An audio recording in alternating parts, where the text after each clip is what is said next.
What's going on, All Terrain Nation? Whether it be two-wheel drive, four-wheel drive, or all these wicked vehicles we all love to drive. This is your All Terrain Nation podcast. I'm your host, David Boyd. And what is going on, everybody? You'll see it's just me tonight.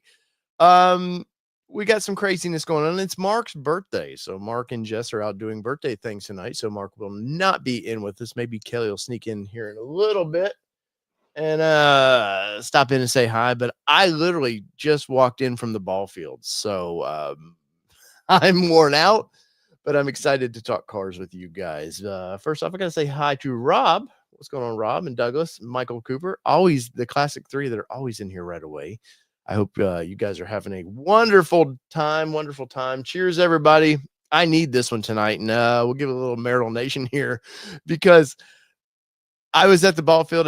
I umpired 6 games today, and they're all hour each. Little kids, man, love the little kids. Love doing this, and parents can just ruin the experience for the kids, and then they don't realize and they blame it on the umpires. But when they all act out and act silly, and then you have to basically be a principal and reprimand them, and then it's I'm ruining the game. So that's my night. My second to the last game was a nightmare. Probably the worst umpiring game I've ever had to do. And so cheers, everybody. I'm drinking the good stuff tonight. And it's the young kids, yes. Microaggressions from the parents, yes. And it's usually the coaches usually set the tone. And this particular coach is super high energy. He means well, he really does, but he's looking for every call. Like a fly could go by his I don't know, something, and he thinks that the world's out to get him on his calls and stuff. But yeah, it's been a tough one. I'm mentally a little beat up tonight. But anyways, I hope you guys are having an awesome Sunday. We're going to get into some news today because, well, I dropped a video on the Raptor talking about Ford's dropping prices, and it's been no secret. I wasn't late to this. I just didn't have time to cover this, unfortunately. But what's up, Maya? Got gold at pins. Oh, Maya, our swimmer, got gold. Nice. Congratulations, girl. But yeah, Ford's got some recoiling of pricing that they're gonna have to do. And yeah, the yo-yo on the Raptor. Douglas, they're doing it on everything. And I've got the website loaded up here to talk a little bit about it. And you guys know we're not a Ford dedicated channel, but we do cover a lot of Ford. And when they're industry leader, of course, you're going to cover them, right? So we tend to talk a lot about what they do because usually when Ford makes moves, the rest of the big three make the moves. And the lower fish on the big three scale, Ram, they brought back the Hemi. We're going to talk a little bit about that as well because that's pretty damn exciting. And it's good to see a company realize they effed up. And they did. And Travares, the last CEO of Stellantis, just was not. Unfortunately, I don't think some of the Europeans, and we'll just get right into Ram before we get into Bronco. But sometimes I don't think the Europeans get how American car buying and stuff goes, and they don't understand necessarily. We like big V8s. And what be damned about gas. People don't care if they want the V8. And, like Ford has the 3.5, the EcoBoost. And honestly, it's a more powerful engine than their V8s, the 5-liter they put in the trucks. But people want to hear that engine. There's that classic sound. You want to hear that revving. And I'm very happy. So let me pull up this. And I apologize once again for not having this already. I'm a bad podcast host, but I took off my umpire shirt, threw this one on, and had to turn this thing on, man. And hopefully Kelly's bringing me some dinner. I haven't ate all day either, so blood sugar's a little low. So this is Stellantis's press release on it. It says the legend returns. The 2026 Ram 1500 offers the 5.7 Hemi in the e-torque. Now the e-torque, which is that is what it is, but we're getting the Hemi. Proven performance and capability. It says Ram has opened up orders in returning of the 5.7 Hemi. The V8 for the 26 1500 direct results of customer input. The 5.7 Hemi is rated at 395 horsepower and 410 foot-pound of torque, featuring that e-torque hybrid technology. Available to order right now, which I love. The day this press release came out 2 days ago, they were like, hey, come on, bring us the orders. And part of this was a reaction to they realized that people stopped their sales were down 11% last year or last quarter. I get this mixed up. Once again, tired. Apologize. What's up, Justin Zimmerman? Justin, you're welcome to come in here if you'd like to talk. I will definitely invite you in. Um, but yeah,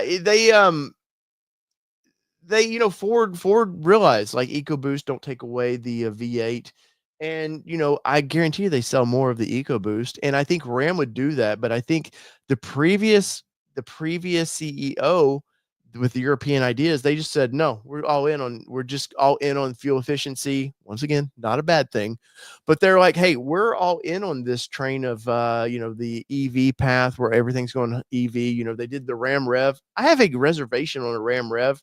I hadn't heard a damn peep about it, and that was almost 2 years ago now.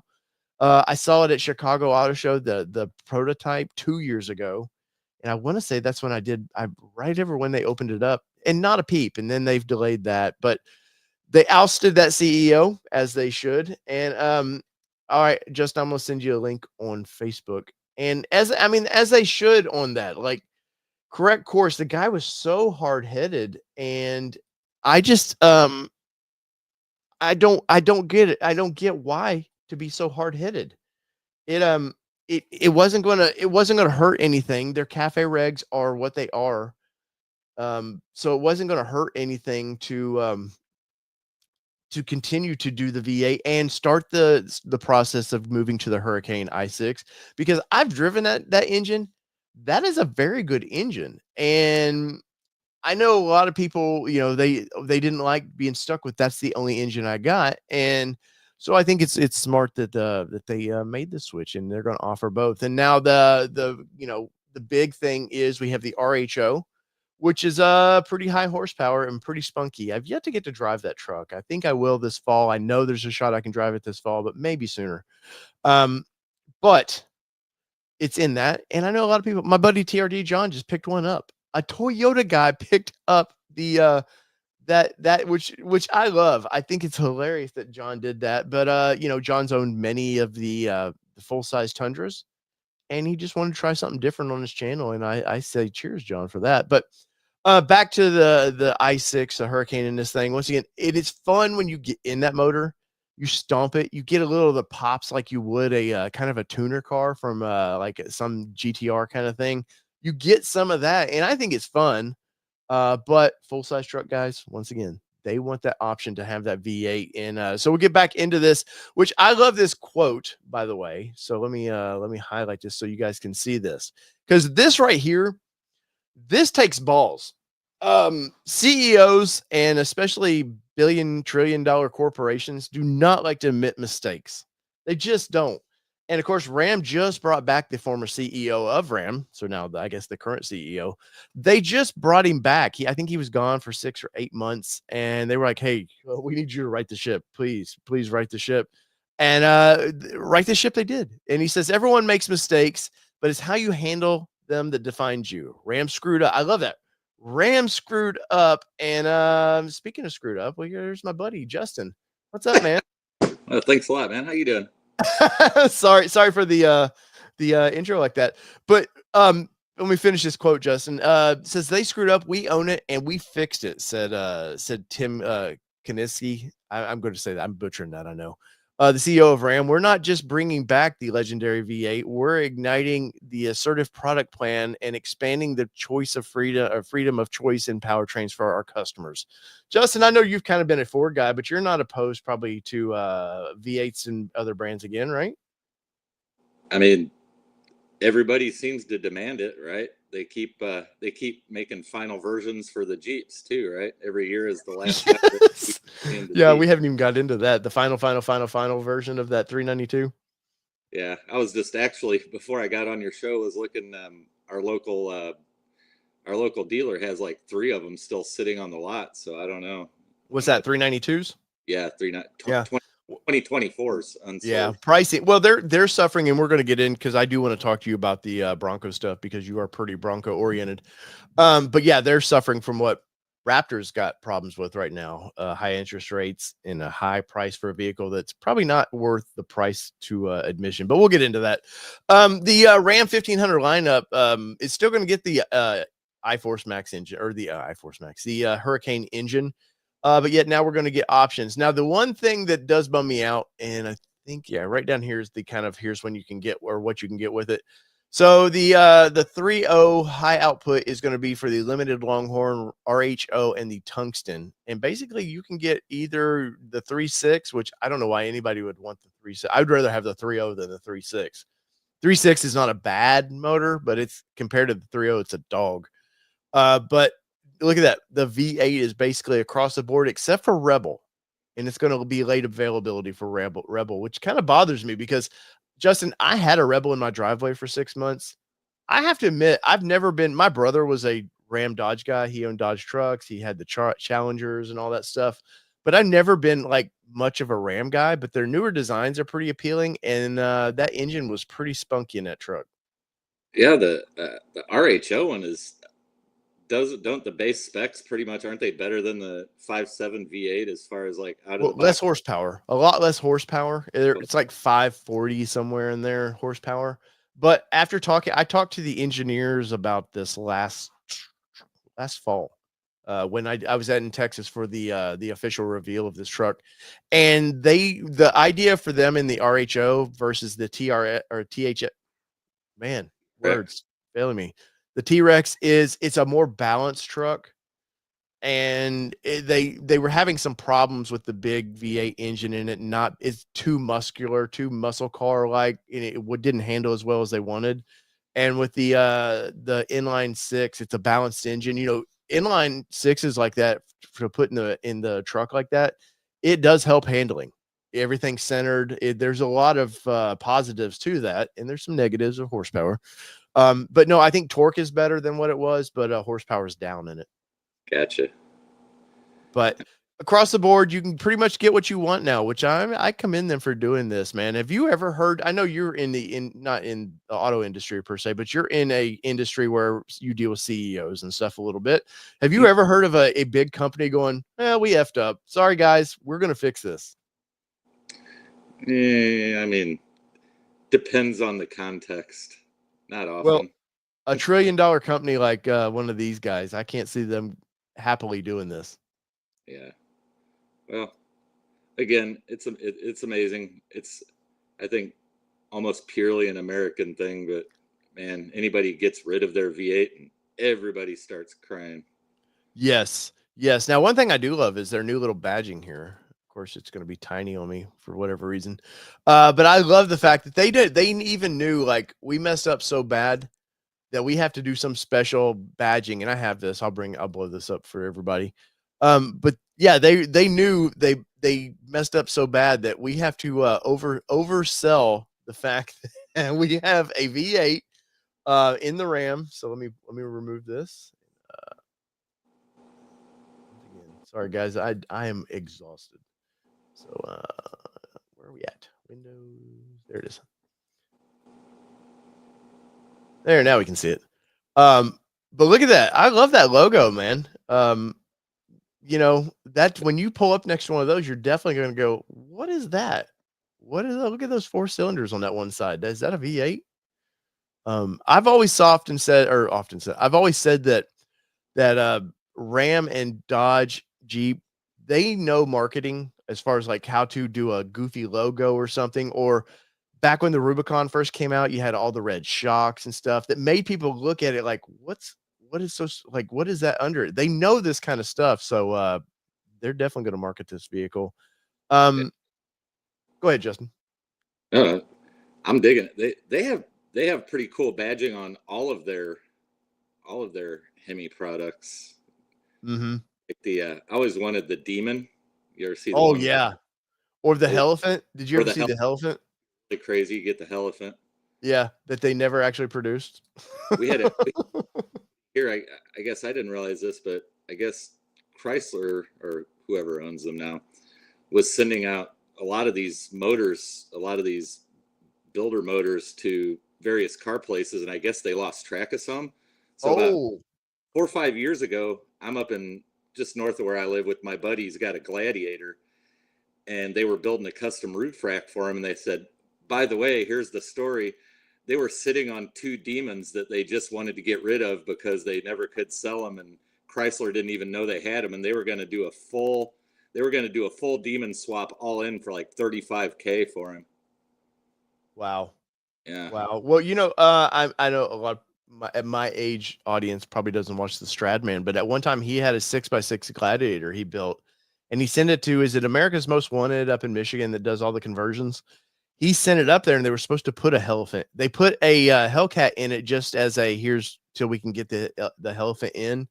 And yeah, like Dodge Ram and all them, just totally like, dude, I was at a press conference for that engine.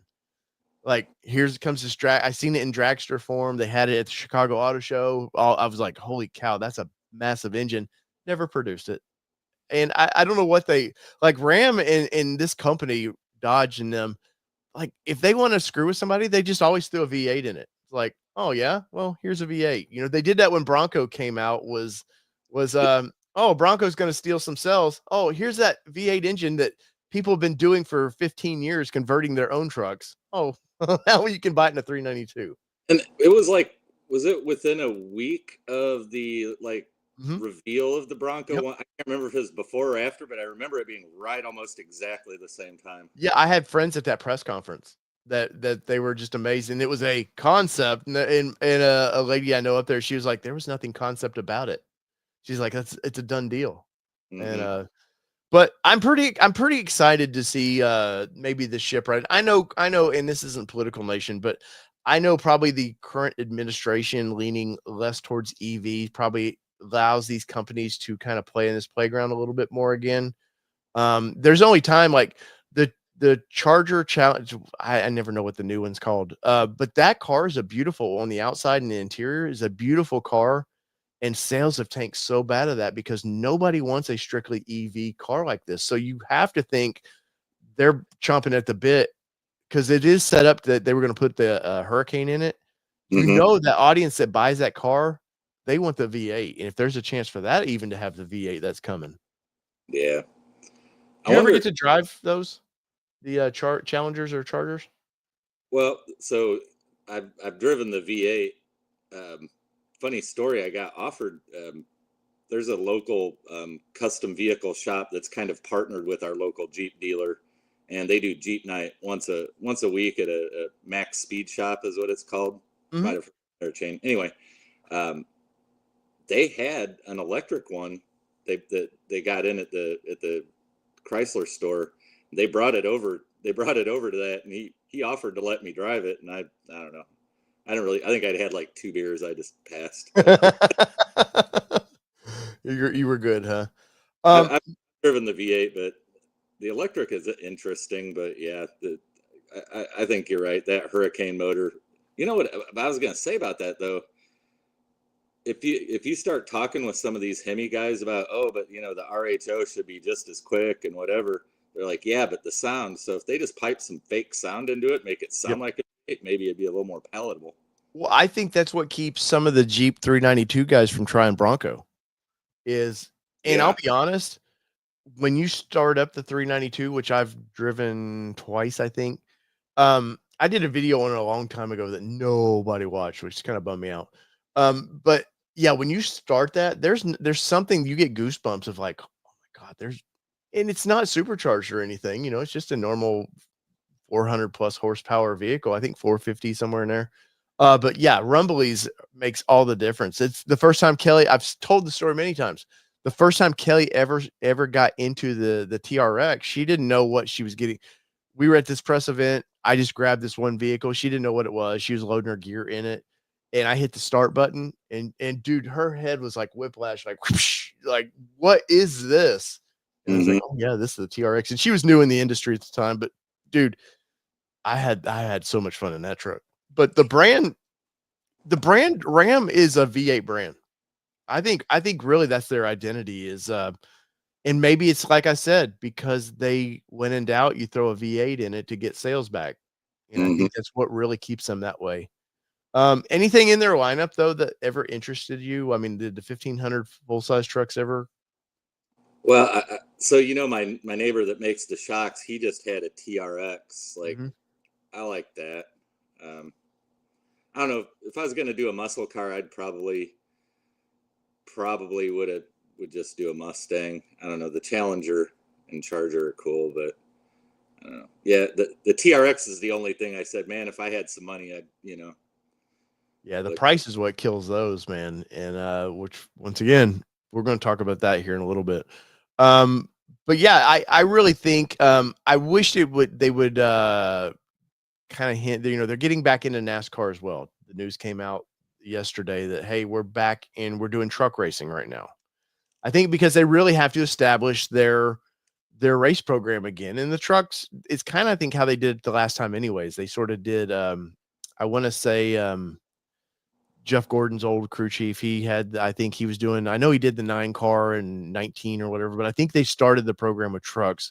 mm-hmm. So it's a cheaper way for them to kind of get back into racing a little bit. And there was a press release about that. See if I can bring that up real quick. Once again, that's pretty exciting because that's, I used to be so into NASCAR, but I've kind of lost interest in that. Do you think they're But trying to make their way up to the big show eventually? yeah, I think so. That But have another they, angle. it's nice to see that they realize the good old boy is, that's where they're at. And that's who you're appealing to, the blue collar racer guy that likes that kind of stuff. Mm-hmm. Um, so let's see, Jeep Media here. Pull this And back up. my favorite drivers are driving Toyotas in NASCAR. Oh, really?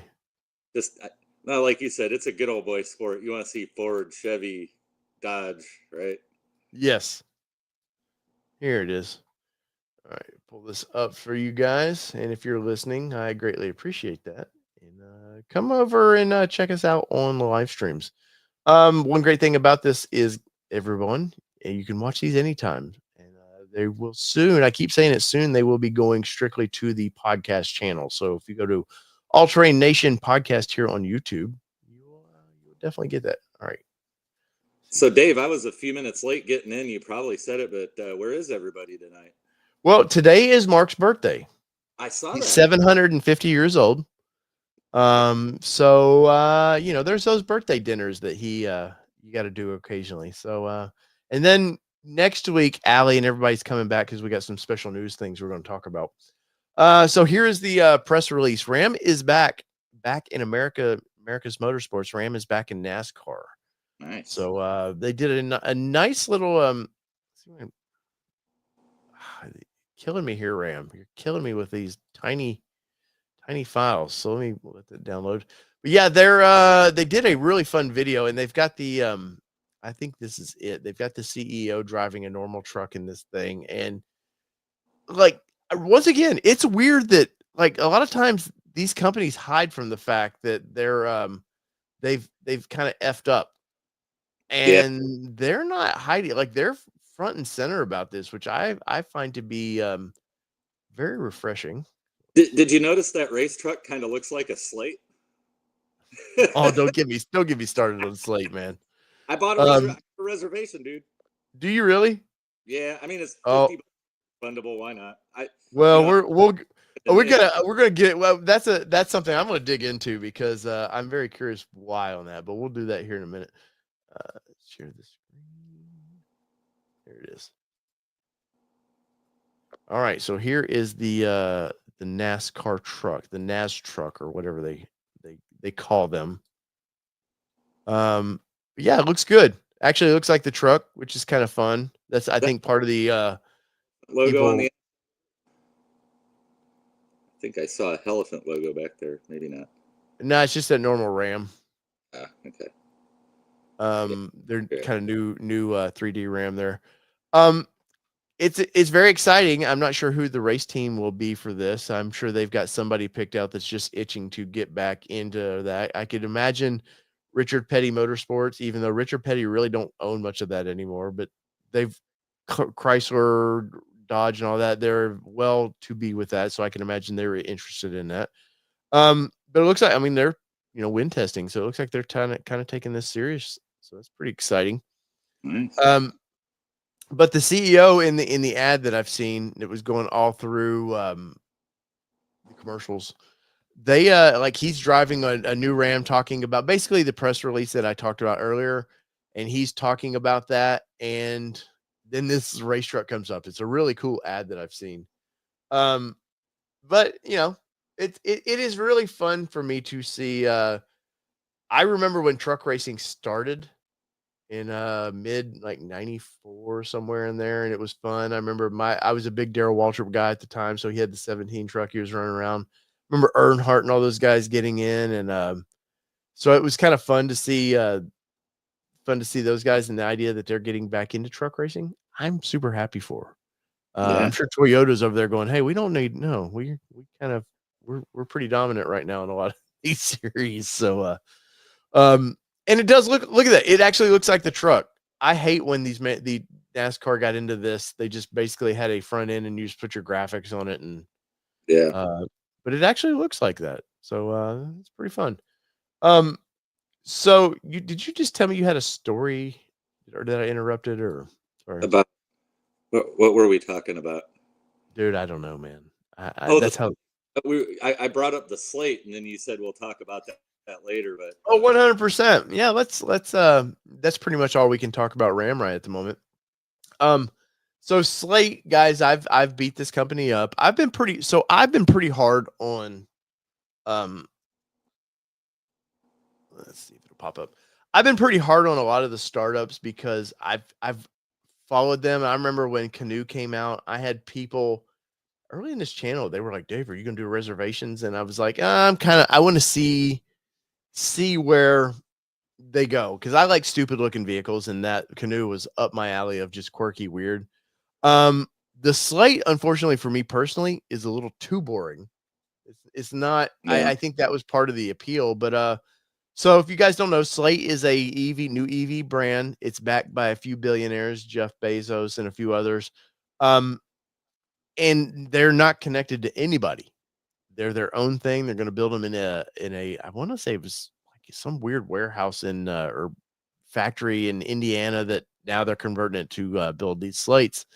And it's pretty interesting. For me, mileage was sort of kicker on it, and the fact that I like roll up windows and all the weird stuff they do, but um, it's a two-seater, which is kind of weird. But Justin, sell me on this thing. Why in the hell did you put money down on this?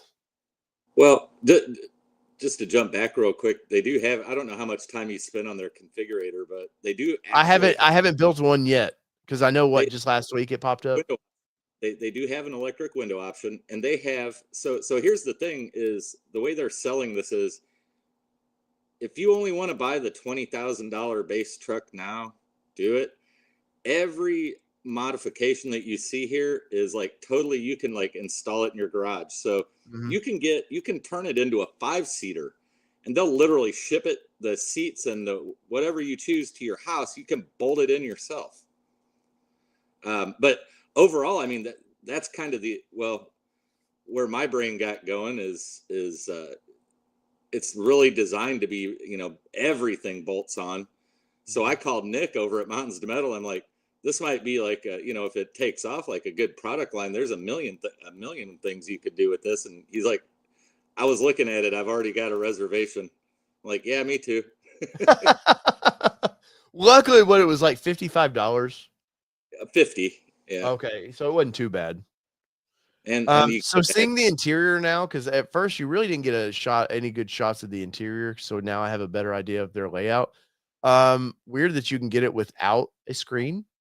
Like by law, you have to have rear cameras in vehicles now. So it's I don't got know to how.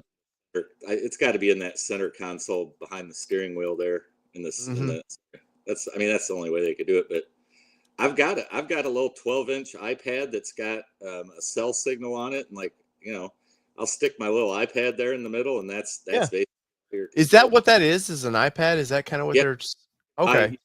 iPad holder instead of an iPhone holder. Okay. You can get a pad holder, and it'll function as that. But yeah, Well, that like you can do change it from a pickup to a slant back SUV to a square back SUV. put another row of seats in the back. Like there's all kinds of, you can put a lift and all-terrain tires on it. Yeah, but that's what scares me. So they 150 miles base, what you can Yeah, get need the bigger, to surely. something. But I talked about this I think in a video or maybe a live stream I did on this, that once you start adding all-terrain tires and some of that stuff, it's just going to kill your battery range though. Oh, I know, and I'm definitely will get the bigger battery if I get it, and that's a big if because I still do also have a reservation for a Scout. Mhm. Oh, I that's the one I'm very excited about. Yeah, the harvester technology on that is quite intriguing for sure. Yes, which I was told about Ram doing that. Of course, that was part of the Ram revolution was they're doing the same technology. I was Hmm. told about that like in 19 that was coming. So definitely all these companies have been working on that, and I would have loved to seen maybe like a little like 2-cylinder engine in this. Hmm. There's got to be a way, like some small motorcycle engine of some sort that you can generate, not hooked up to the drivetrain, but that maybe you could do something with. But yeah, playing here with the configurator just a little bit. Um, it is interesting, and I like the idea, but my biggest thing now is um the pricing is so dependent on tax credits that the current administration has pretty much said as soon as we can get rid of those, they're gone. Yeah. So you're at 27,000. We'll say right at 28,000 roughly, and then you got no tax credit. You look at that and you're in the Maverick territory now, and you're getting a probably better vehicle. I know there's people that are just EV heads that love that, and more Yeah. power to you. I love that there's choice. Yeah. But it kind of scares me because the Maverick, you're talking what 300 plus mile range versus Hmm. if you get the 150, that's the most ideal ride. Like you're never going to get that. And of course you live in a climate, you're in North Carolina, somewhere South Carolina in there. So you're in a climate where you're going to get cold weather. I mean, Yeah. now I don't think you travel far for your job or anything. So that's probably more of appealing to you too, Well, and I'm right? always going to have two vehicles from here on out. I've pretty much realized I kind of just need to always have two vehicles in my life. Yeah. One because I started breaking a lot of crap, so Well, because you like to wheel hard. do stupid things. Well, you do stupid things, you win stupid prizes, right? Hmm. But I am happy to see the configurator up. Um, Interesting, like you said. I mean, kind of little Bronco. They all these companies definitely. I know Bronco's not completely original, but they definitely the way Ford came out with accessories, like all these weird accessories you can add. I've noticed like Scout's done it. These Hmm. guys have done it. A lot of the I want to say Teleo's done it. Where oh no, you can attach all kinds of accessories to this thing. Yeah. So I think it's awesome that you can customize. Hi, Kelly. Hi. You can, but you'll have to sit here for a minute so I can. Justin Zimmerman's on. Oh, nice. I Well, know. I don't want to interfere with your voice talk. Voice talk. I just don't want you to be alone up here. Oh, thanks for not letting me be alone. I appreciate it. Hi, Justin. Hi, Kelly. Here, poke your head and at least say hi to the audience real quick. Hey, dog. I don't know where I can see. This is totally. Hi, guys. Kelly will be back next week. I promise you, she will be because I've had a lot of ladies like, "Where's Kelly at?" Kelly, don't ruin things. Sorry, guys, we're in deep in softball mode. My daughter's on 3 teams again. She's on a high-end travel team, Riverdale, her high school softball team, and she's playing rec just for fun. I don't know where I have time to do anything, but that's anyways. But I know Allie's got some news next week she wants to talk about, so we'll definitely be in that. Back to Slate, Justin, and your strange you were the last guy I would ever suspected. You've caught me off guard with this because you're the last guy I would ever suspected to do this. Man, it doesn't mean I'm gonna get it. It's like everybody makes the reservation process so easy. They're like, "Oh, 2 years from now, this will be here. Give us a $50 or $100, and if you want it when it's ready, you can have one." So Yeah. I don't know if I'll get one. I will say, having a pickup truck is nice, and I think my wife's gonna trade in her F-150 on a one of those big, tall cargo vans for her business. So we might be with Okay. that soon. And I've really enjoyed having a pickup truck. Yeah. Well, I kept trying to talk you into a Ranger Raptor. Yeah. Well, that's still stable. The 4-door Bronco is going bye-bye in probably around October. And right now, the most likely replacement is still a Ranger Raptor. Ooh, spicy. Ford Video Guy, who's been on an epic week-long journey over to Moab and all the fun places. He's on the road. Stopped for a dinner, and he's got 1.5 hours left. If you guys go over to Tim's with Long MacArthur Ford's channel, I believe tomorrow. I think they do it on Mondays or Tuesdays. I can't remember. Tim will pop in here, and him and his daughter do an amazing broadcast, and it's Ford centric. But guess what? They tell you everything you would ever want to know. Probably the best Ford channel out there on YouTube by far. I know there's some others out there towards Alabama and stuff that talk it, but Tim walks the walk and talks the talk, and has just been a trooper to deal with. So I obviously you got to wrap these things. The idea of Slate is no paint, no nothing. You know, I love my vinyl, so that's kind of intriguing too. Yeah, I mean, and it looks like they were really smart about wrap it. Like this looks really easy. Like even I could wrap this thing. So this thing dropped when we were both at Super Celebration East this year, and I did a small video on it, and then I got home and did more of a long. But at the time of launch, I didn't realize it's like pretty much plastic panels all the way through, kind of like what the Honda Element and some of those guys were doing. Yeah, composite or whatever. Yeah, and they said that they made all the body lines, so it's like super easy for a wrap guy to install. And if you buy one of their color change things off of their configurator, it's all pre-cut. They actually ship you each panel at pre-cut. Really? Yeah. So what are the odds that you think? I mean, you put a reservation down, so you think it's coming. I've yet to. I don't think this thing hits the market, or if I do, I think it hits. You know who it hits more of that commercial, like these little commuter or these AutoZone parts companies might want something like this. But what do you think the odds are that it actually comes to market?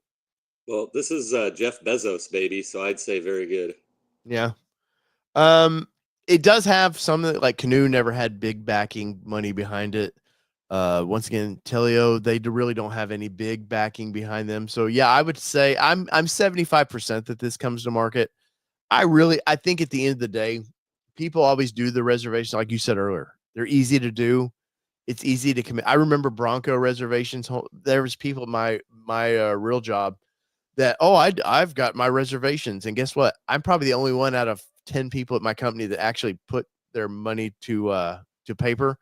And so I have a feeling they've taken over 100,000 orders on this, which is pretty impressive. But probably 75%, maybe less, actually follow through. And they want to produce over 100,000 a year, I think. Yeah, and it's just one of those things. Like, we'll see where it goes. And you said you see them maybe being like more commercial. They even have on their page like click here for sign up for fleet vehicles. Yeah. What's up, Matt? What's up, Tattoo Matt? In the house, the official tattoo artist of All Terrain Nation. I could see this being a good low-cost fleet vehicle as long as you're only servicing like a small metro. There you go. See, there it is with the look. How cool does that look? No, that is, I love this. Don't get me wrong, but looks like there's some KO3 tires or KO2 tires on there. So, those are heavier than what's ideally to get that range. That's my only concern about this stuff is, and I'm always cautious with the audience of like going, hey, yeah, it looks fun. I like the idea that you can 3D print parts yourself, do all the fun stuff. But had this been at 300-mile range, I think it's a home run. Mm-hmm. Like I really do. And I want to say they're using the old school. I'm not sure. I'm awful with EV, but it's not a lithium-ion battery they're using. They're using is it like pads like we used to run in our RC cars? Well, probably a little better than that, but it's definitely. I don't think it's the latest and greatest in electric technology. And I bet you know what? I bet it rides great. I really do, because the EVs, man, they just hug the ground. That's pretty appealing. But no, that looks great. Let's see. Here's something maybe a little less great, but interesting. Pink and green. Yeah. See the slant back. Okay. eh, That kind of looked like my old Range Rover Sport way back in the day. right. This looks cool. Yeah. Not against that, and I do like this one here. We'll see, Justin. We'll see. I am definitely curious that when the time comes, if you actually get one of these things. Yeah, me. So You never know. So put it this way, it's a lot easier for me to pull the trigger on that than a Scout. really, well, price wise, I guess. Scout, Probably. I'm little. Me and Mark talked about this. I think last podcast. I'm a little worried at what Scout's going to actually cost. Oh yeah. No. Volkswagen's behind it. They're willing to lose some money on it per sale, but Volkswagen's not going to lose a ton of money on that. So I don't know where do you think the Scout's going to be? Well, and I think the compelling thing for me with the Scout is the Harvester, the the whatever technology you call it. But I think The generator. that particular version is probably going to be about 80. God, I really think it's $100,000 vehicle. Do you really? Maybe.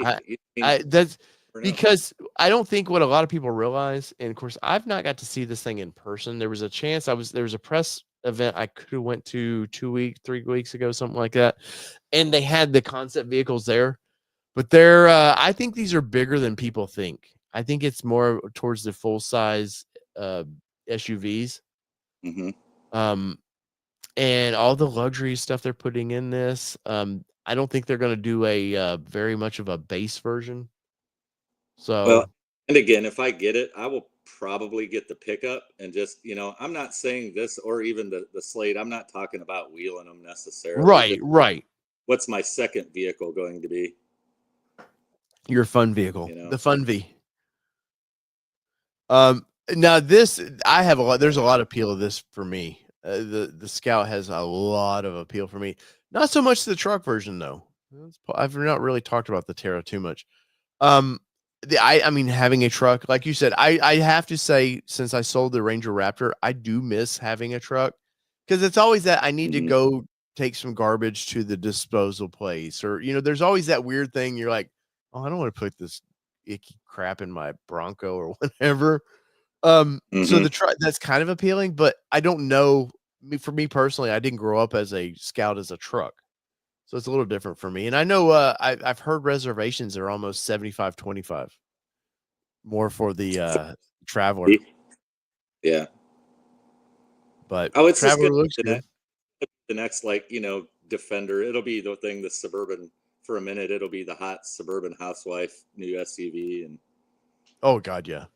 Yeah, they talked about, me and Mark talked about last week about having real axles and stuff, and then I saw more of a production ready version, and I'm like, I don't understand how they're doing real axles in this because, Mark brought it up. Hey, a lot of EVs, the motor's right at the hub, so how are they going to do that? And there was a concept version. I don't think I have it anymore, but running around were more practical bumpers and stuff like that. I don't know. I think this one's just a two motor, a front and a rear. So probably the motors are more central, I would think, maybe. Yeah, maybe. I mean, if you look at the bottom, it's hard to see it down here. My brain, they go, we're going to have real live axles. I go, okay, there's going to be like a Dana 50 or something back there. Stupidly thinking that. But yeah, EV tech is not something I'm always up on. So maybe there's like a centralized diff motor and it's going to feed out to actual CVs. Yeah. I know one thing, it looks good. Rear looks like the rear is a solid and the front is independent on that, looks like. Well, I mean, I would think it's completely. So here's kind of I haven't seen this image of it. You can see there's your motor, which is not hooked up to the drivetrain whatsoever. I mean, you've got actual upper control arms there. You got springs. I assume there's some sort of air lift to this or something. But I mean, no, I have to say it looks really, really cool. So I'm more into this. I'm more Team Scout than Slate. We'll leave it at that. But pricing, I really do. Once again, I think it's $90,000 to $120,000, which is going to knock a lot of people back out of this thing. Well, you're right on the EV tax credit thing. Like, that's what makes it affordable for people. And I thought that Trump was just going to make it so that you only got that if it was an EV that was made in America. But isn't the new thing now they're just completely supposedly doing away with it? I'm going to say I haven't researched that a ton because I try to keep away from politics unless it really affects my household anymore. I'm so burnt out on anything. But yeah, that's kind of what I've heard about is like maybe it's completely going away after maybe next year. I think I'm not sure. And these poor EV companies. Now I say poor. That once again, Volkswagen will lose money on this. The only profitable EV company ever has been Tesla. That's it. And if you keep up with current politics, Tesla is a bad word again. I don't know whether to like them or not like them. But all these EV companies are counting on that EV credit. That nearly $8,000. That's a good. For one, it's a good subsidy. The government's going to literally give them the money, and two, it's nice for people like me and you who go, oh, I don't want to put $7,500 down on that. Bam. Yeah. That's a nice way to do it. My daughter just picked up a lease on a Acura ZDX, which is an all electric. And so you know how they get a lease, basically the residual value, you have a selling price and then residual value or blah, blah, blah. Well, she's like, I got a 12,000 or 15,000 mile a year lease on this brand new ZDX for $199 a month. I'm like, the math doesn't math. You got to send me the deal sheet. Yeah. And they took, I guess they must be having trouble selling them. It's a $63,000 car. They took 31,000 between EV tax credits and just reducing the base price. They took $31,000 off of the base price. And so literally her initial basis for the lease amount was like 32 grand. She's paying $200 a month for 2 years, and then she can buy it for like 29,000 at the end of that or something. Well, and I know they get a free charge installed at their house. Fiat was doing that with their little 500 EV, the little whatever they call the little mini 500 style vehicle. So they did an EV version of that, and I know friends over at TFL, they basically could get it for free. They just needed them gone. They just needed them off the showroom floor. So I think it was like a $30 to $50 a month lease or something. Like it was ridiculous. And I will say, like, I'm not anti-EV at all. I love choice. I just talked about it with Ram. I love there's going to be now choices of engines that you want. Like that's awesome to me. And I love I've driven EV vehicles. The Ioniq 5N right now is probably by far my favorite EV of all time because you can fake shift it, but it gives you the experience of driving a real car, which I think that's the problem with EV is early adopters were okay. And there's that Tesla crowd that's like, that Tesla can do no wrong. But I think when it came down to that big push in 2020, 21, so of like, oh, we're just going EV, forget it. I think people got in them and it's like, they're kind of boring. There's noise, which I some days I would be happy with, but some of them I've driven are so bland. I don't know if you've driven your daughter's new vehicle or not, but they're not a lot of times they're not really exciting. Yeah. No, I think they're for people that don't, there's people unlike me and you who just need a vehicle to get to point A and they don't care. Have you ever done the math to figure out like how much money you'd actually have if you didn't have a car problem? It makes me want to cry. Me personally? I'd probably be a millionaire. At one time, I had $170,000 in car payments sitting in my driveway. Oh God! For 3 vehicles. Yeah. Now, granted, that I'm not the normal person going to do that. The channel was paying for partially some of that. Even though I need you guys to smash the like button, go ahead and if you haven't yet subscribed, because my stats are down 50% right now, and money wise, that's hurting quite a bit. So anytime you could share the old channel, I would greatly appreciate that. So I drove the Kia. Oh God, I forget what they call their Kia little sporty thing EV. It was fun. You launch them a few times and you're like, holy cow, these like EV launches so hard. It will make you car sick real quick because it hits so hard and it's instant. But it's a party trick that you do a few times with your buddies, and then you're like, I'm not going to do this at every red light. Like, Yeah. it just kind of gets boring. But I do love them, and I once again love that there's kind of a choice to this. Now, Justin, you said, hey, I'm getting rid of potentially the old four door. For Yeah. those that don't know, Justin has a 21 Wild Track. 22 Wild Track. Yeah. Yeah, and you've done incredible things to this thing. Now you picked up last year. You picked up a 2-door Bronco. Yes.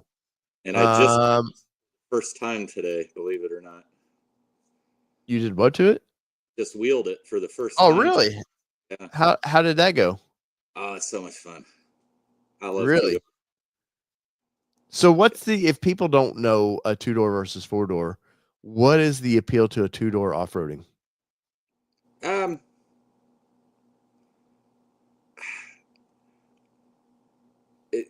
It depends on, number one, it depends on the off-roading. 2 doors are better at some things and 4 doors are better at some things. Right. I don't know, man. I like that they get a little sketchy a little quicker, Yeah. It's more fun to me. Yeah, no, like you can like you have better like not ground clearance, but approach and departure angles are way better in a 2-door. Till you get into that big, long, tall rock, and then you're like, I wish I had a 4-door to get me up that, which is part of the appeal. I always liked off-roading trucks because you did have that longer wheelbase at times. And Kelly hated driving the trucks off-road, but no, so Ford came out this past week, and they really didn't do an official like, hey, we're lowering prices. It just happened to Ford Authority and a few of the outlets just happened to notice that, oh crap, 25 just got $10,000 cheaper in a lot of models, man. And I remember my Bronco, my 21 Rebecca, which I still miss that. I miss that. I wish I could have been in a place to buy that thing back. But we paid $54,000 for a Badlands Sasquatch mid package. Not every bell and whistle, but dude, it was pretty freaking nice. And that same vehicle now they want to charge you about $68,000 for. It's insane. And yeah, very insane. And between that and the Raptor started out. I forgot till I researched my last video that Raptor started out in the like $76,000. 68.9, I think, was the base price on it. Right. Which is, if you thought about it at the time, okay, Wild Track was late 50s. Okay, it's just the next $10,000 up. And then, I mean, obviously, pandemic affected everybody. And Ford got tired of dealers doing what dealers do. Every brand does this. It's not exclusive to Ford. When there's an exclusive vehicle that's hard to get, let's add 20 grand to it. And I think with especially Raptor, Ford was just like, why are you guys making this money? It's our vehicle. We should be making it. So they jumped the price from, what'd you say it was, 69? Yeah, it was like 69. Yeah. To basically 93. And mine in my driveway, MSRP was right at $93,000. And I've got a video I've been working on. It's not a $93,000 vehicle. I'm just going to spoil that part of the video at all. There's nothing about a Bronco Raptor that is $93,000. I mean, I thought my Badlands, when I paid $54,000 for it, I was like, that's, I don't know. It felt like a $40,000 vehicle to me. Interiors, and this is not exclusive to Ford. Jeep Wrangler does not feel, the Rubicon does not feel like a $60,000 SUV either. Right. But all these companies, I sort of don't blame them. You got to make it when you can get it. But I think I said about a year and a half ago, at some point, the market has to correct itself. And so Ford wisely decided to cut prices by about $10,000. So my $93,000 vehicle, which I did not pay that, I did get a deal. I think I saved about $8,000 or $9,000 on it. But now my resale values went to shit, man. Like they're killing. Unfortunately, the only way to do it is drop prices. But now retailers that sell for used, they're stuck now with a vehicle that they probably paid, I'm assuming at wholesale, a Raptor, say with the 5,000 miles. If it was 93, they probably paid right at $79,000. Now I can go buy a new one for that. Like you're killing 3 years of production Yeah. value. Yeah, and it was atrocious how much the Raptor, how much they increased even over the rest of the lineup. Like, the rest of it's gone up for sure. Like I remember my order was a 2-door base Sasquatch with basically every box you could check. So I had the V6, had the steel bumper, auto, obviously, but there wasn't a whole lot of stuff you could do to them. But I drove off the lot with that thing with destination charges and everything for 41. Oh, I forgot that you had ordered something different and you had it in what you sold it, right? Yeah, that's what I traded it in on the 4-door just because I Okay. built it and got bored and needed another project. The life of Justin Zimmerman. But yeah, but you could you remember the base was $28,000. Right. And now it was a base, don't get me wrong. And I'd said back then I thought the base was silly.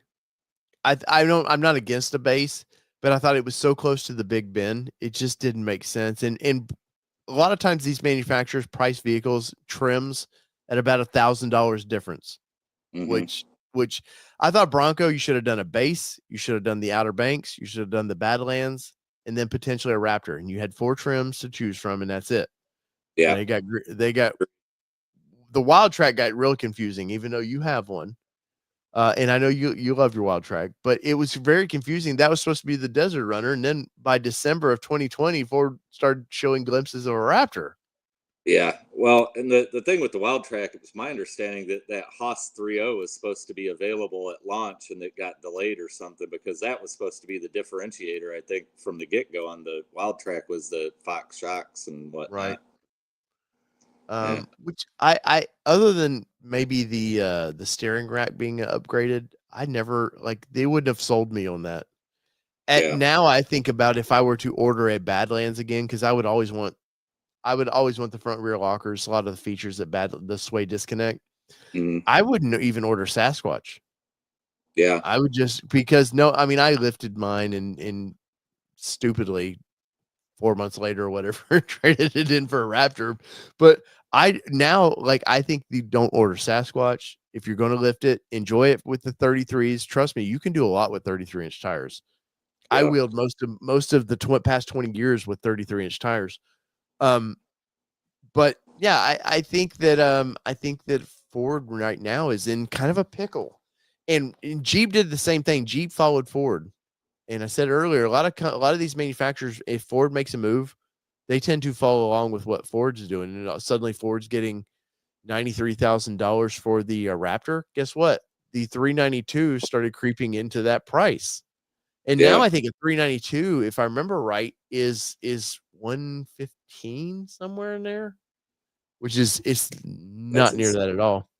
But I wanted to bring this up. This is Ford's website. And as you can see here, the 25 starting at $38,000. So we're up 10. Yep. Yeah. So let's go down. I want to do the build and price. They've kind of hidden it now a little bit. So I want to say, Dave, when you were talking about how it gets all watered down and all that. So my Big Bend that I got, it's a 24, a Big Bend Sasquatch, right?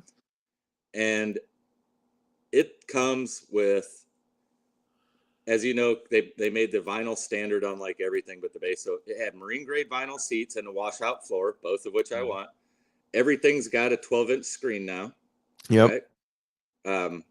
The mid package was available, which I wanted, but basically the only thing I was missing after I got it, and I got it, it was an unsold 24 at the end of 24. So I was out the door at 46 on it with Sasquatch. Right. Only thing missing was the sway bar disconnect. And did you know for $1,200 and a couple hours of labor, it's really easy to put one of those on an aux switch yourself? Really? Yeah, I just bought the sway bar disconnect from Ford, wired it to an aux switch, and now I've got a Badlands Sasquatch. So 46 plus 1200, 47 too, and I've got a Yeah. Badlands Sasquatch. Well, I think you're the not the rule of most people are not going to be that as handy as you are to do these things. But no, that is definitely nice to know. Um, but the lineup I still think is a little wonky. Yeah. The base, I know, just use the Big Ben as the base, man. Like because it makes sense. Big Ben, Outer Banks, Badlands, these are all locations. The base is confusing because the base, if you get a base, that's all it should ever be. It's not, oh, I can get a base squatch. No, then it's not, then you might as well just moved up to the Big Ben. I get why Ford initially did that. It was like kind of an FU to Jeep of like Jeep made you buy the Rubicon if you wanted the ultimate version. And Yeah. they're like, hey, no, wait, other than sway disconnect, yeah, you can get that and skid plates. And as you know, as somebody who likes to offer a lot, the factory skid plates are okay probably for the normal pedestrian or the normal person who's never going to maybe offered it once a year. But hmm for like you're going up Daniel over in a URE, you're not using the stock skid plates and hoping they work out. You're going to upgrade that stuff. Oh yeah. Um, I am interested though, so I want to bring up the Badlands just because I think bang for your buck, it's kind of the one of the better values of what you get. Yeah. Um, 33-inch tires looks good. Now when I ordered mine, you could get the metal bumper and all that with it, which is kind of goofy. I if I'm gonna upgrade the bumper anyways. I did on Rebecca the Bronco. Nothing wrong with the steel bumper that comes with it. I have it now in my Raptor. I have no plans on upgrading it because I don't want to put a winch on this truck. But let's see. Let's just go to a normal color. Where's something that's no upcharge? White. White. Yep. White. They're down with this Jeep thing of like everything but white. I think you can get silver or carbonized gray, white, I and shadow actually like black. that color's really grown on me. Which one? Carb gray. Really? Yeah. You'll make Mark very happy by saying that. So we'll just leave it there. So let's see. So if you want the Eco the 2.7, which is going away, I've got it on good authority that the 2.7 will not be much longer with us. I hear you have a few things on good authority that you're not talking about. Well, so we'll just do that. So we removed we're because I want the most horsepower. So and I think the 2.7 is a pretty damn good engine. Oh, let me throw this out there while I'm thinking of that too. So my Big Bend, it was a 4-cylinder, Mm-hmm. and the first thing I'm doing is putting 37s on it. The very first money I spent was the Ford Performance Tune. Man, that thing's quick. Even with Really? oh yeah, it's nice. I've My yet to Ford drive the there. Bronco in a 2.3. I've had many times I could have done it, and for whatever reason, it just never worked out. But yeah, I have yet to drive the 2.3 in the thing, and I guess I've seen, Bronco's not in my vision right now, so I guess it's a new 2.3 in the 24, 25s, maybe. If Yeah, they direct injected, which I know I pisses a lot of people off. I read about it right after it was discovered that they changed it and didn't tell anybody. Somebody on 6G did a write up about what's different, but I don't remember what it is. Yeah. It's too bad we Yeah. don't have a Ford video guy in here with us. He could probably tell us. Well, he's driving right now. Yeah. Was he Um, up in Michigan? do what? Was he up in Michigan for that thing No, this they week? went to Utah and I think they went to Arizona as well. Him and his wife just having the time of their life, man. Tim's amazing to me. The dude would have never really been an off-road guy and bought a Bronco just because what I do, you kind of got to have that product and fell in love with that in the community. And now like I've talked to Tim many times. He's like, I can't get rid of this thing.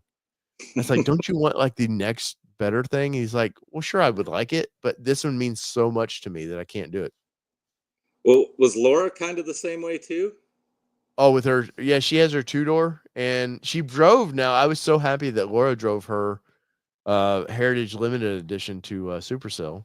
But she wasn't like into off-roading or anything, or like this kind of vehicle before the Bronco came out, Yeah, was I she? don't think so. I think you're right. Yeah. So let's see. So we'll leave the soft top. So I don't want to do let's just do Sasquatch package just because.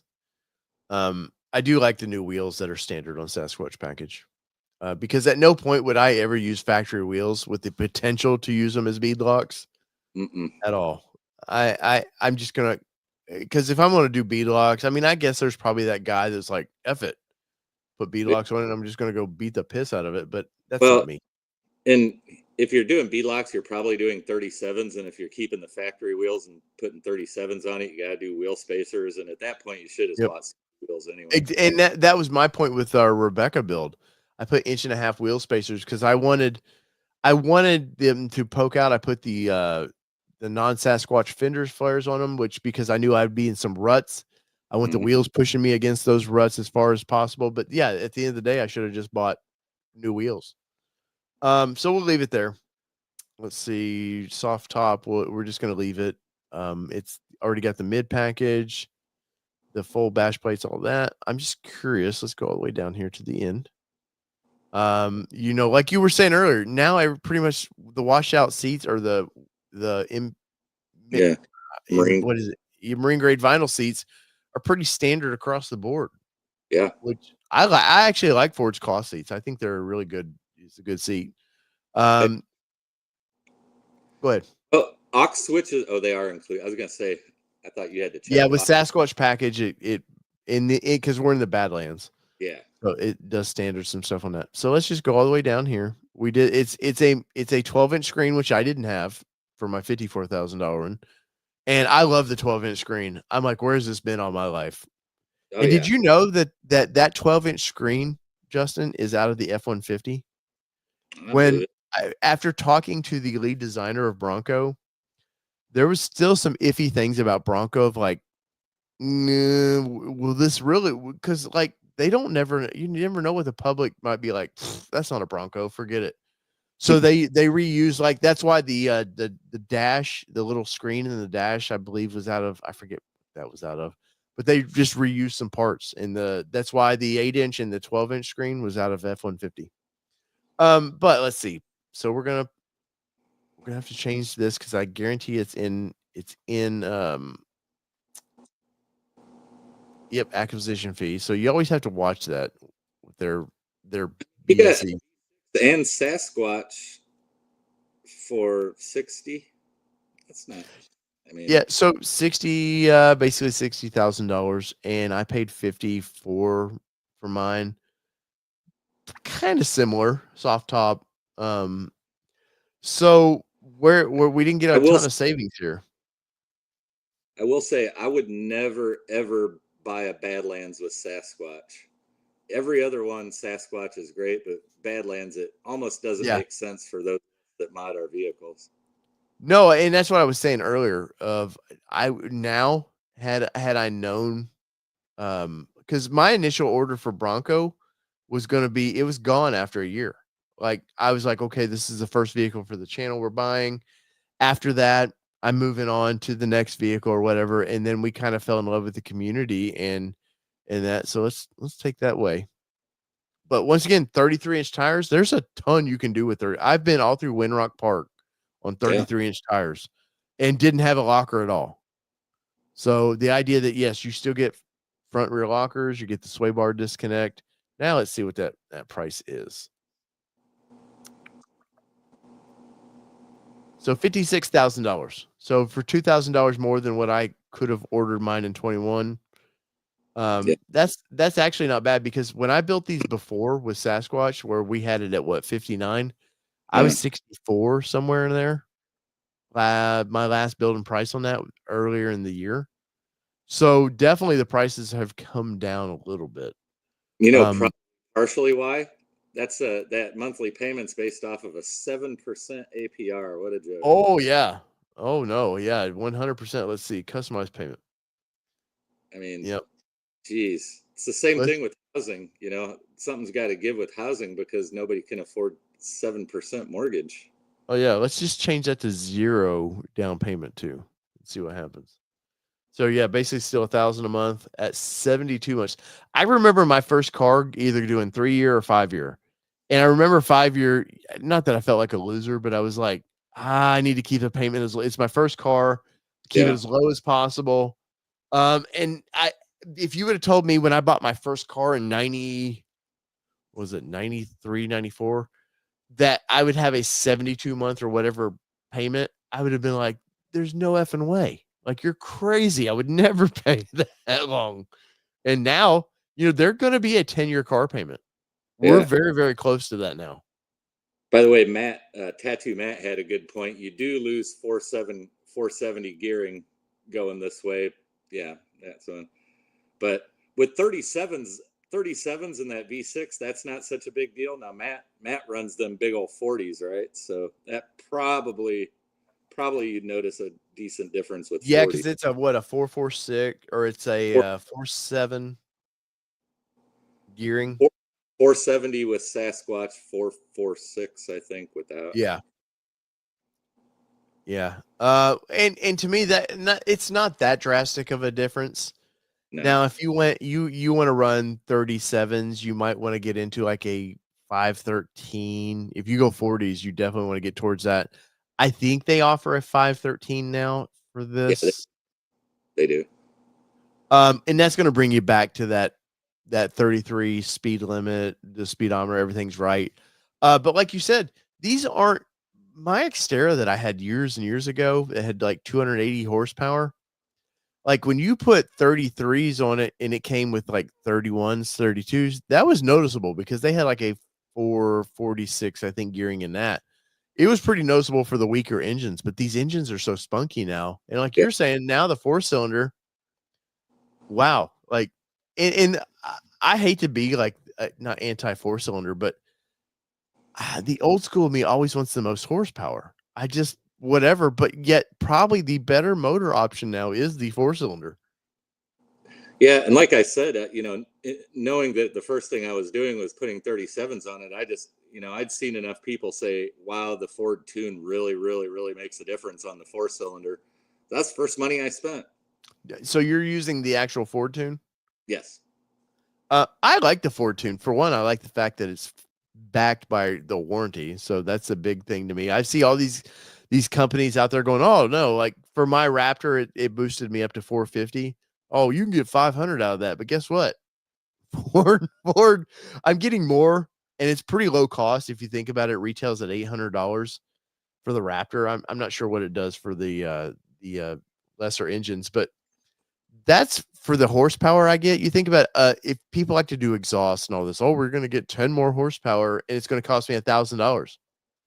Like that tune makes so much sense to do in the Bronco. Yeah, and I already had the tune on by the time I put my 37s on, but it's just the whole thing. Like I'll go back to when I had my Jeep JK. When I went 37s, I re-geared from 373 to 488, and it was still a friggin' dog with that 3.6 Pentastar. It was a dog. And so, the first, you throw 37s on the Bronco, either motor, and you just can't believe it if you experience, the 3.6 Jeep, even with a re-gear. Yeah. It's like so.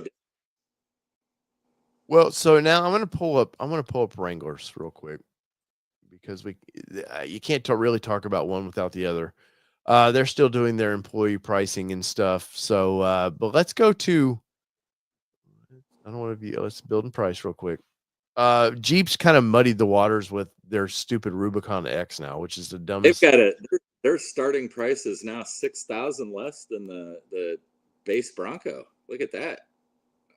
So 37,000 if you go 2-door. Yeah. Yeah. Yeah, we got to look at 4-door though, Justin, because you're the guy that's the 2-door guy, but 90% people want 4-door. So look, here's Rubicon 392, 100 grand starting out.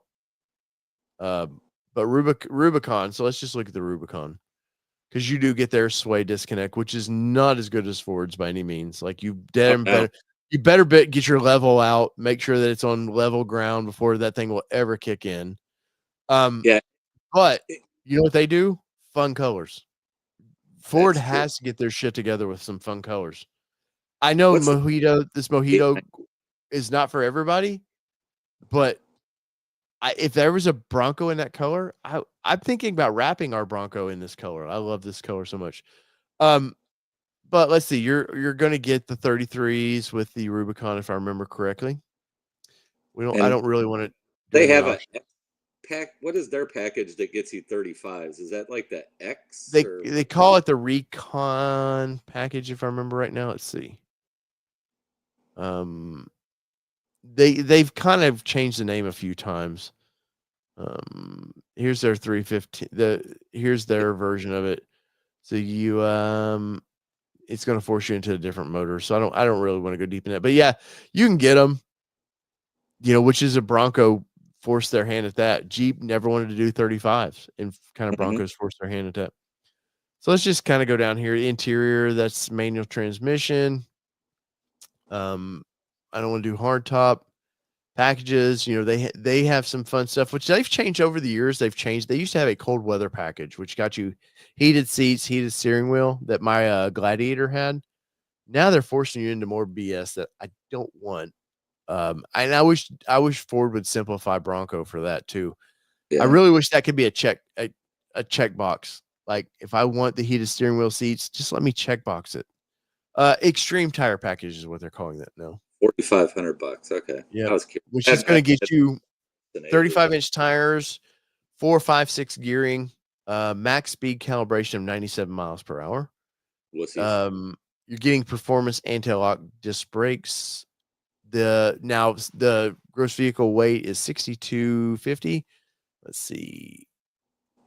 You're not getting a ton with it. They've still got their lame 3.6 engine, which is, dude, driving my Gladiator with that in it.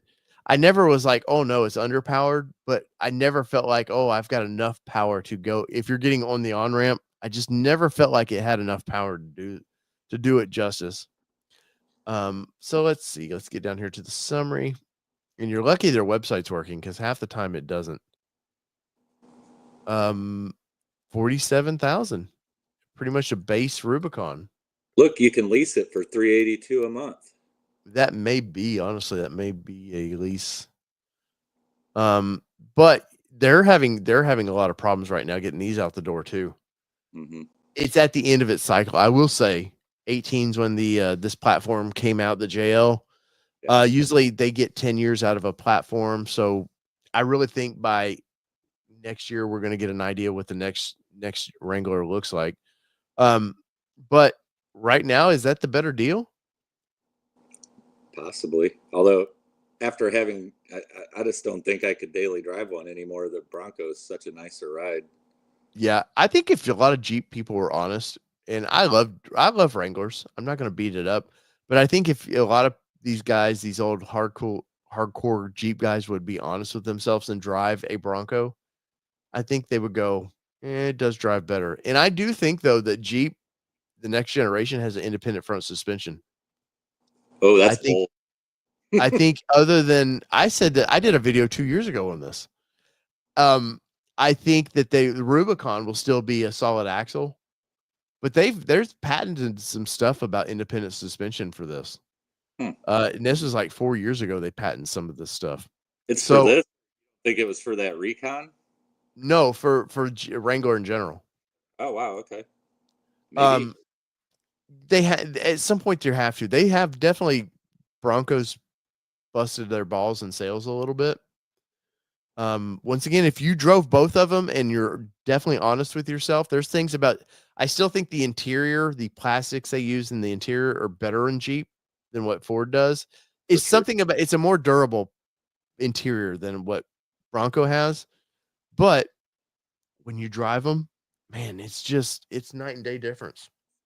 Yeah. Oh, 100%. And just the width, the arm room that you get. This the width of the interior. Yeah. Scott Dunsmore says Ford colors suck. Yes, 100% on that.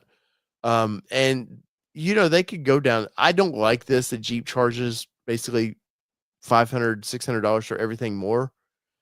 But Even just just up the price $500-$600 more. Like, why's the only color you get no upcharge on? No, makes no sense to me. But they do. Look at that palette. Can you imagine that palette on Bronco? Get that orange for me. Yeah, Is the new what do they call this? Juice? The juice. That's cool. Yeah, yeah, it's not a bad. They did a pumpkin a few years ago that was something like that. This Yeah. I think this is Fathom Blue Pearl. That's a cool. great color. Jeep does it great with their badging too, with Rubicon and all this. The way they do their side badging is so much better. If you want the classic kind of military look, you can definitely do that. But see these colors. Now let me bring up. Let's go back to Ford real quick. And this is not where I intended the show to go, but as most do, you just. Well, you didn't send me an itinerary when you sent me I know. Well, I forgot that Mark was honestly not going to be here tonight, so I was like, "Oh, this will be a short podcast." The title of the show was Bronco has a pricing problem and Ram Hemi is back. You've already covered that. So we have. So let's see. Let's build and price here. Now, once again, let's see the color chart that we have for Jeep. Now, let me bring up the most bland. And I think Bronco's a better vehicle. I really do. And I'm not I know we come off as Ford people, but we're not necessarily Ford people. I love Jeeps. I just the downsides is it. Look at the bland. Ugh. That's there's no imagination in color there. Now, are they bad colors? No, they're not bad colors. But how many Broncos did we see at Supercell that were just wrapped some extreme bright color? Yeah. Could you imagine if they did there was Tuscadero for Jeep, which was that pinkish color? Yeah. Could you imagine if Bronco would just throw something out? These vehicles, whether we want to admit it or not, are heavily female-driven vehicles. Jeep and Bronco. If you had some pinks or just something fun. Yeah. Jeep, I think Jeep's great. They'll do a goofy color for 6 months and they may end it and they may not. But damn, they'll take a chance. Well, it feels my take on it, and I could be right or wrong, but with Ford, it seems like they just recycle the same old colors through all their different vehicles, whereas Jeep, they just make shit up for the Wrangler. Like, oh, hey, let's make a cool pink this year, Yeah. Yeah, definitely. And the not getting any colors that probably haven't already been seen on one of their other vehicles, right? For the most part. Right. Well, yeah, that's the thing. We're going to see these colors on F-150 other than maybe the green here, eruption green, which I can't believe they're still building that color. Now, in 22, when it came out, was ridiculous. I'll tell you this, though. And, well, and I had one, and I do like the color, but there was a Facebook post on one of the forums the other day, Bronco groups, and it was, what is the best Bronco color? And I would say easily 50%, maybe 60% was eruption green. Yeah. I was the only one that said hot pepper red. I felt bad. I saw that color early on the last generation Ranger and was like, it's a little too orange in the deep sunlight. But after seeing him on Bronco going down the road, I was like, that's not a bad color. Now, my beloved Rapid Red, they've done away with. They have replaced it with the Ruby Red. I'm gonna say that's close. Yeah. But I chose the reds because I thought that it's a throwback vehicle. I wanted kind of those throwback, more 60s colors. But Cactus Gray for me, if Kelly would have been in on that one, I love that color, man. Speaking of that and all the bad colors, and they did it on the Heritage, but imagine if they just opened up some of those old Heritage colors to all the product lines. They've done what, 2 or 3 Heritage colors maybe, but there are so many from the past that are really cool colors. Oh yeah, no, they should definitely do a couple of those a year and maybe make them available to other trim levels. Yeah, no, I'm happy to see that this, what they call desert sand, is back. I do like that. It's not that. Do you realize that's not necessarily, they called it the same name, but I think it was a slightly different color when they did it on the Everglades. I want to say it was a little bit darker than what it is now. But that's a pretty fun color. It was still kind of bland to me, but you need I'm telling you, if they did a Raptor in that electric green that Jeep's doing, I may be hard pressed to not want to go trade mine in. Dude, you black one. You just need a couple of grand and go get it wrapped. Couple, like I just told you, the channel, my revenue's down 50%. I don't have wrap money right now. I'm scraping by right now, buddy. I got you. We're not all so Bitcoin invested. The reason I have mod money is because I haven't bought a Raptor. Well, see, had I been smart, mine would have been paid off probably next year.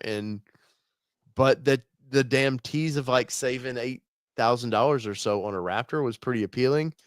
And had I just waited 2 more months, I could have saved $20,000. That was insane what people were getting at 20. I saw some guy 24 grand off. He walked out with the brand new one. It's crazy. Yeah, makes it very appealing.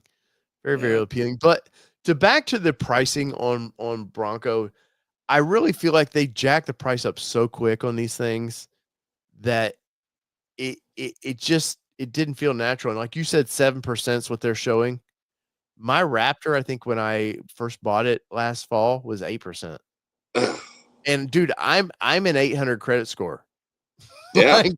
like that was as good as I could get. Now, I've been biding my time. The rates have come down some, but I want in that 6 to 5 range, and I'm going to refinance that stupid ass truck. Yeah. Well, I went in because Ford at the time when I did mine, it was the year end specials, and they were offering 5.9. And I'm like you, I think a tick under 800, but I'm like, hey, I'm going to get that 5.9. And the guy calls me back because I actually did the whole deal, even though they're 15 minutes away. I told him I wasn't showing up till we had everything worked out. So he calls me back and he says, I actually got you 5.4 through Truist. Like, all right. We did that. I remember.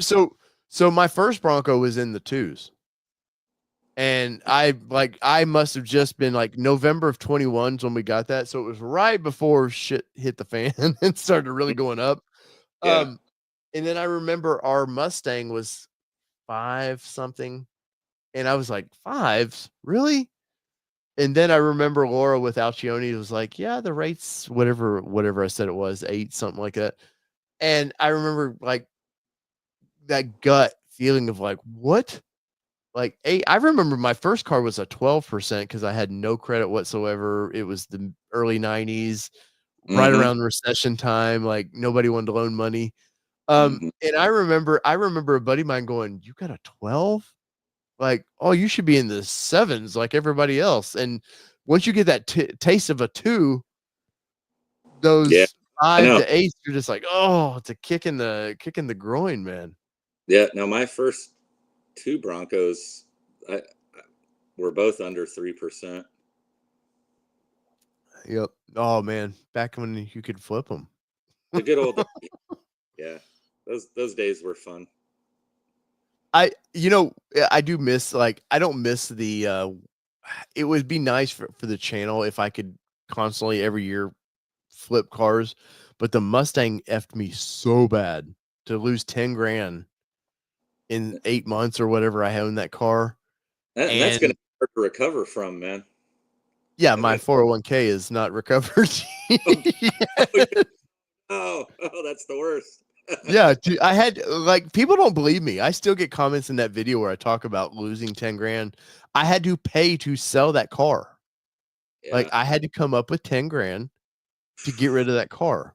Yeah, that's the worst feeling. But boy, those pandemic times, man, when you could go, oh, I'll trade every 4 months. Like, I'm not going to hurt myself. And whew, I miss those days.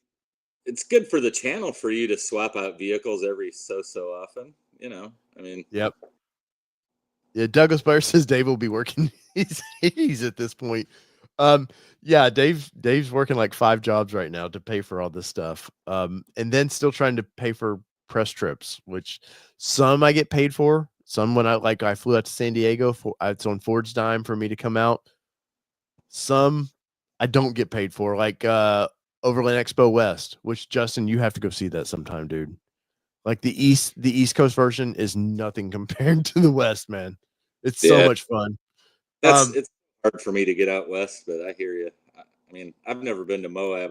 That's like something I Dude, gotta we gotta, get done. we got, I know a few people. I was going to go to Moab a few years ago. I need to plan a trip with a handful of friends. I think you and Nick would be a great to go wheel with out in Moab because you've never been to Moab, right? Never. Dude, it's what they call slick rock is a joke. Like you're like, this is sandpaper, man. This is like I remember when my first time to Moab, I wanted to bring home a rock to show my friends of like, this is what you're wheeling on. And I felt so bad like I was stealing something from Moab, like this little rock pebble. And I remember going through security and like being paranoid of like they're gonna know I have this rock and I'm gonna be in trouble. You But no, it's know, weed amazing. that rock. Right? But no, like have you ever seen the videos where the dude takes the old LTD or whatever it was and does most of the hard trails out there in this old two rear wheel drive old Ford LTD? No, but I believe There's it. videos on YouTube with this thing, man. It goes up Hell's Gate Yeah. in this so it like sort of like go, well, this is not as cool as I thought it was. Right. But when you get out there and I did the baby's lines back, which is still freaky that you're so up in the air that you're like, I can't see where I'm hoping my spotter's like, I hear him. I hope he's telling me which way I need to be.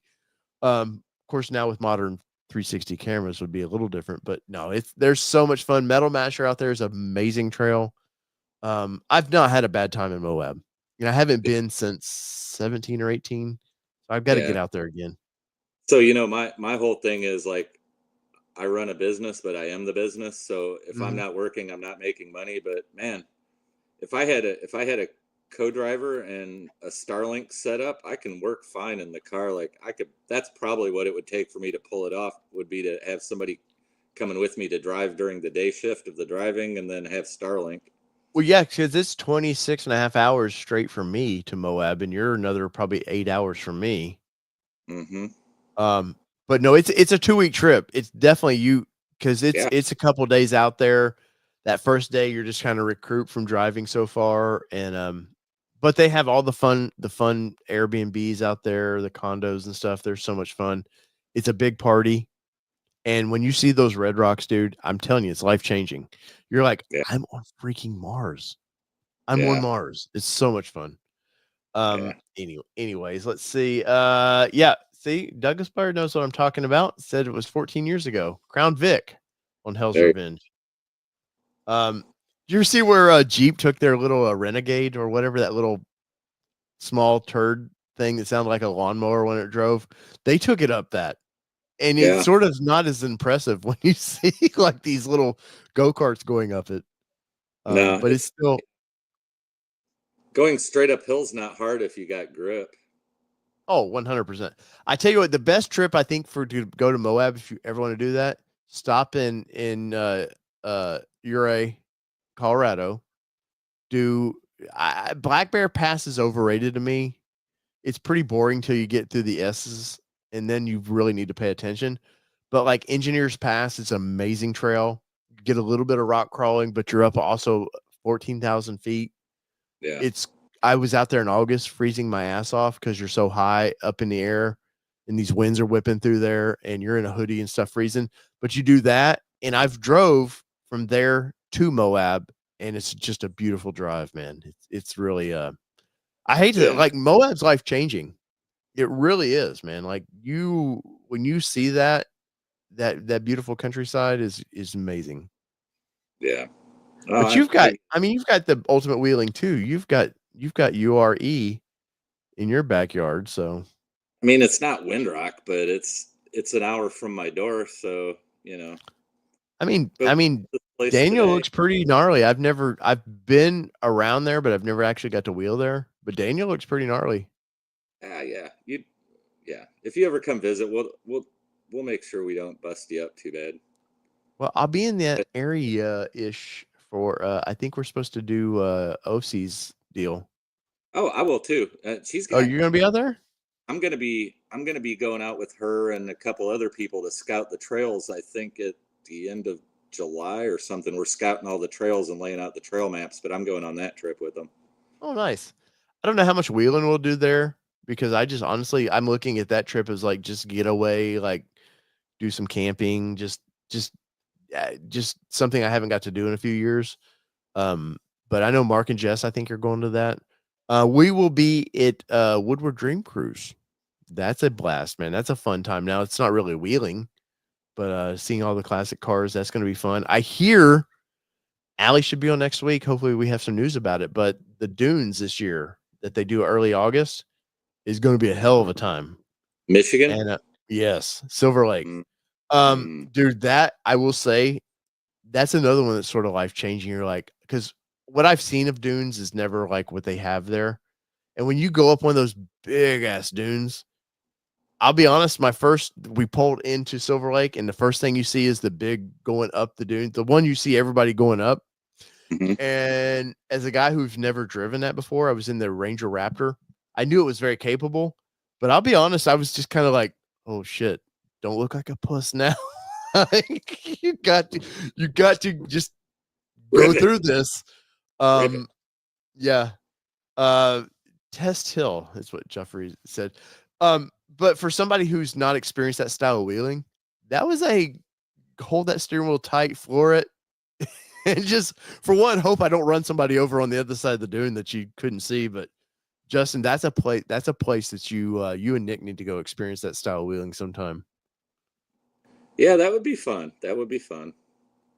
Yeah, I'm pretty limited on the style of wheeling I've done to just the national forest trails and park trails we have on the East Coast. So yeah. Matt says he's going to be at the dunes. It looks like Rob is. I may be.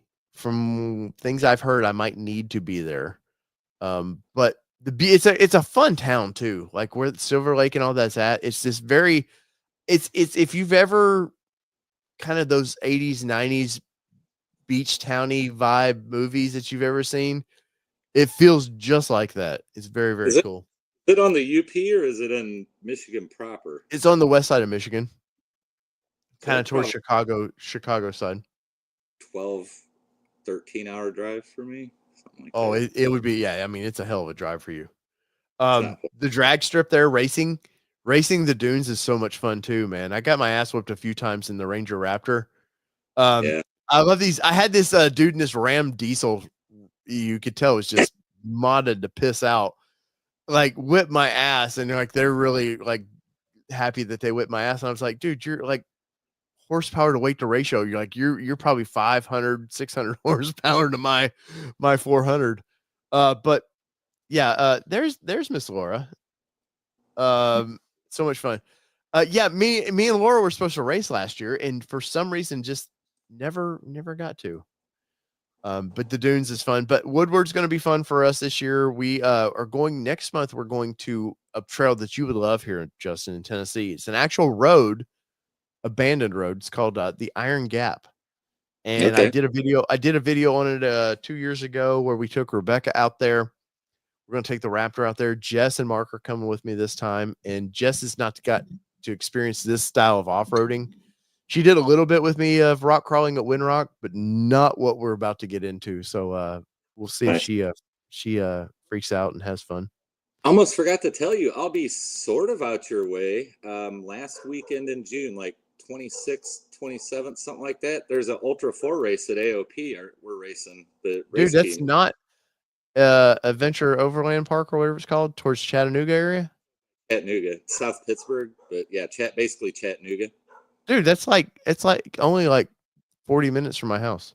Well, dude, you're coming then. Well, I have to get you on the show for you to tell me these things, you know? Oh, you should. Yeah. So I think we're going to we'll get a low wheeling in. Our qualifying is Friday and our race is Saturday. They'll probably have the side-by-side race on Friday, but there's plenty of other trails. We're going to go do a low wheeling on our own too. So I haven't been there since their year 2, I think, of opening that place up. And it wasn't very fun back then because it was new. Mm-hmm. And the buggies, I know buggies love that place. So they've definitely Though I will say the campground area that I saw back then, even though the trees were kind of new, I was like, dude, this is going to be a nice campground area. So I've got to get back out there and check it out. Send me the dates and stuff. I'll definitely try to Yeah, make well, that. yeah, we could probably do a little wheeling on Friday and hang out for the race on Saturday. Get some. Yeah. Well, get some good- Chattanooga. Have you ever been to Chattanooga? Not on purpose, no. It reminds you of a little tiny Colorado town now. Really? So the main strip is fun, lots of restaurants, lots of cool things to if you want to walk around and just, have a drink and just enjoy the night. It's a good place to do that. Yeah, we really like Nashville, man. The last couple times I've been to Nashville, I've just had a blast. Why have you not told me you've been to my town, man? Oh, this was like the last time I was there was probably 3 years ago. Like when I probably had maybe just met you, maybe. Yeah. But I'll be honest, like I'm not a big downtown Nashville guy because there's so many, like it's turned very touristy. yeah. But if I got friends down there, we'll definitely come down and hang out. I think is that where Kid Rock just opened up a bar? Mhm. I think. Yeah. Yeah, go check that out. Well, But as long as you don't shoot the Bud Light, I think you're okay down there. All right, guys. So that's tonight's show. I want to say special thank you to Justin for last minute jumping in there. I value Justin's opinion, especially in the off-road world. Maybe we'll go cover Justin's race, see what's going on down there. This week, what do we got? What do I got coming up this week? I've got some more Bronco news that we're going to talk about. Past that, any breaking news, whatever. I appreciate you guys being along. So whether it be two-wheel drive, Justin, what else? 4-wheel drive. Look at this guy. He's a natural. Doesn't matter what you drive. As long as you're having fun in your ride. It's been your All Terrain Nation. I'm your host, David Wood. Justin Zimmerman over there. Justin, what's your socials? One Trick Pony _6G on Instagram, and on Facebook it's just me. I pretty much keep all my Bronco stuff on Instagram. So the #1 Trick Pony _6G. Yeah, and we're out, everybody. Peace, everybody. Love y'all.